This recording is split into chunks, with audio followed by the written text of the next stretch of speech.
kami dari tim Capstone Design yang berjudul Sistem Monitoring Otomatis Budidaya Ikan Patin ingin menjelaskan alat yang telah kami buat. Sebelum menjelaskan terkait secara teknis, saya, Alfi Kusmawijaya, ingin menjelaskannya secara umum atau latar belakang kenapa alat ini kami buat. Pertama, alat ini kami buat karena kami melihat Indonesia yang mempunyai sektor perikanan yang tinggi.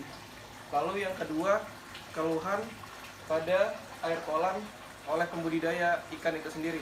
Dan yang ketiga, masih banyaknya sistem pembudidayaan ikan yang masih konvensional. Dari latar belakang tersebut, kami berpikir untuk membuat sebuah alat yang mampu membantu para pembudidaya untuk mengatur kadar air kolam, terutama di bidang suhu dan kekeruan air. Dan alat yang kami buat ini mempunyai fitur-fitur yang mampu, yang pertama, mendeteksi suhu air kolam secara otomatis, dan yang kedua, mampu mendeteksi kekeruan air secara otomatis.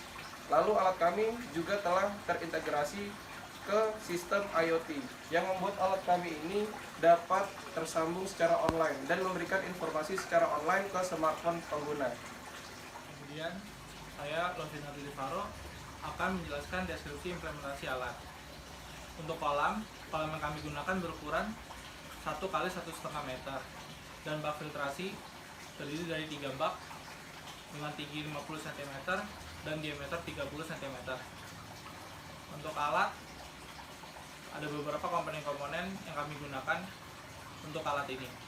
Kami akan bagi dalam beberapa subsistem, yaitu subsistem kekeruan air, subsistem suhu air, subsistem antarmuka, dan terakhir yaitu kotak alat. Pertama, subsistem kekeruan air terdiri dari pompa, sensor turbidity, dan 2 solenoid valve. Pompa kami gunakan untuk memompa air dari kolam ke bak filtrasi. Kemudian sensor turbidity kami gunakan untuk mendeteksi nilai kekeruan air.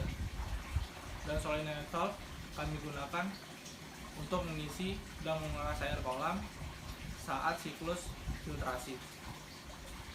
Yang kedua yaitu subsistem suhu air, terdiri dari sensor suhu dan heater. Sensor suhu digunakan untuk mendeteksi nilai suhu air, dan heater digunakan untuk memanaskan air saat siklus pemanasan. Kemudian subsistem antarmuka terdiri dari 2, yaitu antarmuka langsung dan antarmuka jarak jauh. Antarmuka langsung akan ditampilkan melalui LCD pada kotak alat, dan antarmuka jarak jauh akan ditampilkan pada aplikasi Blink pada smartphone penggunanya yang telah terhubung dengan Wi-Fi. Yang terakhir yaitu kotak alat yang terdiri dari modul-modul dan microcontroller yang digunakan mengatur keseluruhan kerja sistem agar suhu dan kekeruan air pada kolam sesuai dengan parameter yang kami tentukan. Berikut sistem kerja keseluruhan sistem yang kami buat. Pertama, air kolam akan dipompa ke bak filtrasi pertama. Bak filtrasi pertama terdiri dari media filtrasi dan ada juga sensor turbidity. Ketika sensor turbidity mendeteksi kekeruan air yang melebihi batasnya, maka akan bekerja siklus filtrasi. Siklus filtrasi terdiri dari pemerasan dan pengisian kembali bak filtrasi. Kemudian air akan masuk ke bak kedua. Bak kedua terdiri dari media filtrasi biobol. Pada bak ketiga terdapat heater dan sensor pemanas. Ketika air bersuhu lebih rendah dari yang telah ditentukan, maka siklus pemanasan akan bekerja. Setelah siklus pemanasan tersebut, air kemudian akan kembali ke kolam sehingga suhu kolam akan sesuai dengan parameter yang telah kami tentukan. Selamat pagi. Selanjutnya saya, Yudianto Gadang Faruqi, akan menjelaskan terkait pengujian dari alat yang kami buat serta dampak dari alat yang kami buat. Yang pertama terkait pengujian, akan saya jelaskan beserta dengan video dari pengujian alat kami. Untuk pengujian dilakukan 2 pengujian, yaitu pengujian dari subsistem kekeruhan air, dan yang kedua adalah subsistem pemanasan air pada bak media filtrasi. Pengujian subsistem kekeruhan dilakukan dengan menambahkan air dengan campuran tanah ke dalam bak yang berisi sensor turbidity. Lalu, sensor akan membaca, yaitu NTU-nya mencapai 3000, yang nantinya akan mematikan relay pompa yang semulanya menyala. Setelah pompa mati dikarenakan NTU yang mencapai 3000, maka solenoid pertama akan menyala untuk menguras air yang berada pada bak media filtrasi pertama.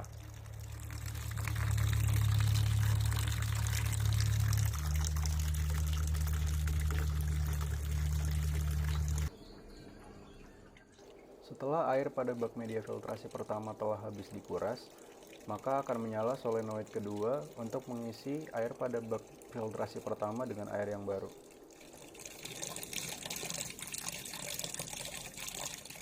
Pengujian yang kedua dilakukan dengan memberikan air yang suhunya berada di bawah 25, maka akan mematikan pompa dan menyalakan heater yang berada pada bak media filtrasi ketiga untuk melakukan siklus pemanasan air selama 10 menit. Selanjutnya, setelah saya menjelaskan terkait pengujian dari sistem yang telah kami buat, ada beberapa aspek yang terpengaruh dari alat ini. Yang pertama adalah aspek ekonomi. Karena alat yang kami buat menjaga parameter dari kolam air budidaya, maka ikan akan mendapatkan metabolisme dan perkembangan yang cukup maksimal, sehingga pada hasil panen nanti akan menghasilkan ikan dengan harga jual yang cukup menguntungkan bagi para pelaku budidaya. Lalu aspek yang kedua adalah lingkungan. Alat yang kami buat memungkinkan penggunaan air yang sangat minimal, sehingga tidak perlu dilakukan penggantian air yang cukup sering. Dan juga alat yang kami buat tidak menggunakan bahan kimia, sehingga bisa disebut alat ini ramah lingkungan. Sekian penjelasan dari kami terkait alat yang kami buat. Kurang lebihnya mohon maaf. Terima kasih. Assalamualaikum warahmatullahi wabarakatuh.